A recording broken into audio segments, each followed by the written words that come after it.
Live from Fargo and serving you on TV, online, and on the go. This is Valley News Live 10 at 10.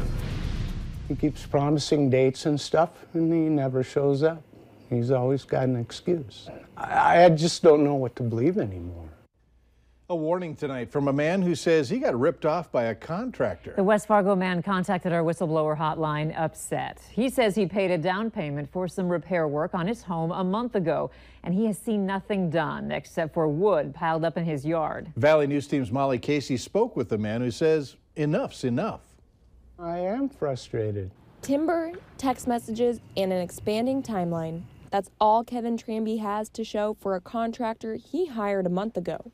Since then, essentially nothing has been done. Tranby's 15-year-old deck is in disrepair. The structure is pulling off of the house and is unsafe to walk on. I even get scared to put my dogs out there. So he found this ad in the paper for a handyman. After the contractor gave Tranby an estimate for the work, he gave a $2,500 down payment to start the job. He never shows up. The contractor began texting Tranby, telling him days and times he would come. You get dates and dates and dates, and nothing ever happens. Although Tranby did find a pile of lumber in his yard a few days later, but nothing has been done with it. If you're not going to do the work, give me the money back. We gave the contractor a call, and he told us that he fell behind on other projects and hasn't been able to work on Tranby's deck, but he is willing to refund him most of the money. I'll find someone else I can trust to be here and to do the job.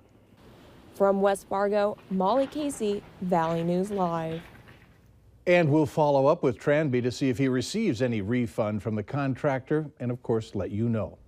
As we mentioned, this story came to us from our whistleblower hotline. If you need help with an issue in your community, call the phone number on your screen, 701-237-6576, and leave your tip. And in tonight's schemes and ripoffs, Fargo police are warning residents about a new scam where people are unknowingly shipping stolen property. In a posting on the Fargo PD Facebook page, they note who the people being targeted are, that they're often given the title of exporter and work out of their home for what they believe to be a legitimate employer.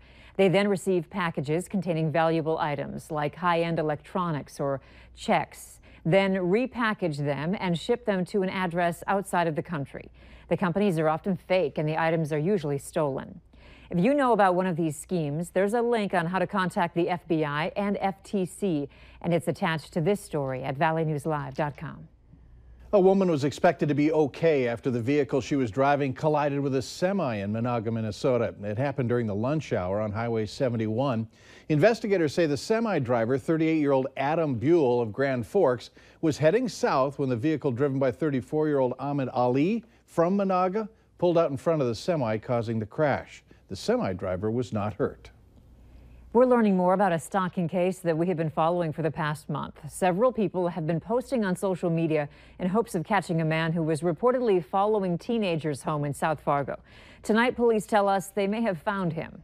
Back in June, we told you about suspicious activity in the area of 32nd Avenue and 15th Street South in Fargo.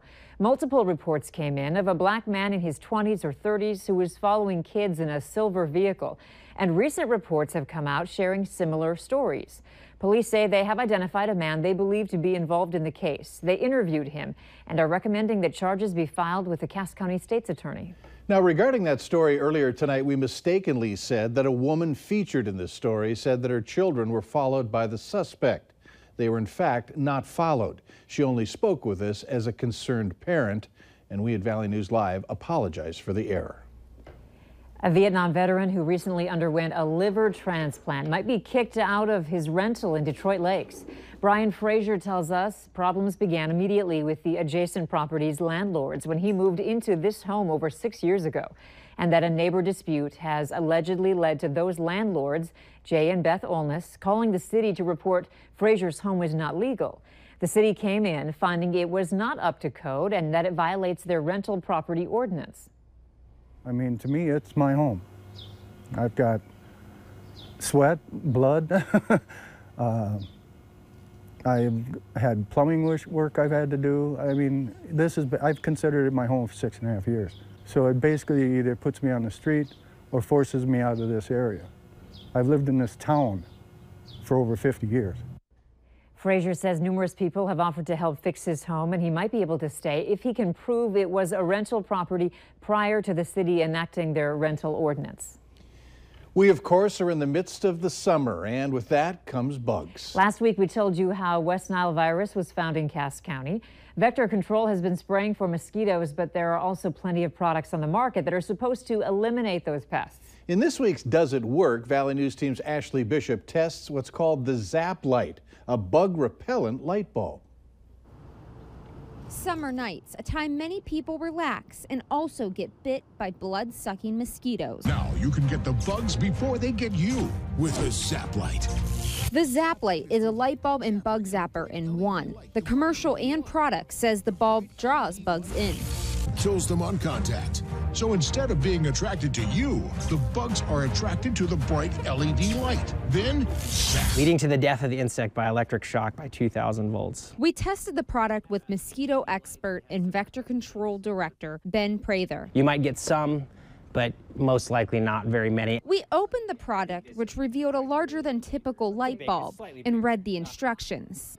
So there are instructions on how to screw in a light bulb, so that's good for a government employee, I guess. So click the light switch on and both the light and zapper will turn on. The first issue we ran into was the product needed a converter for an outdoor outlet. We screwed it in and then turned it on. The Zap Light is shown to be used in and outdoor, but the directions state it can't be left out in the elements and should be completely protected, which defeats the purpose. So the blue light is really supposed to be the big draw here. The zapper was on, and we waited for the mosquitoes. But have not gone to the light at all. It got darker and darker, and the pests were landing on us. Oh, I got another one on me. Not the light. We moved the Zap Light to the center of the yard and patio. See, another one on my finger that didn't go to the light. Prather tried to push it into the zapper. Oh, it's in. It's in, but it didn't. It's dead, but it didn't zap. So we tried it again. This time, Prather picked up the lamp and swung it around him where the mosquitoes were landing. Now, there are 3 in there now. The product didn't zap with the additional catches. Absolutely no sound emitted, too. So D- we're really pushing it, I guess. It's more like that F+.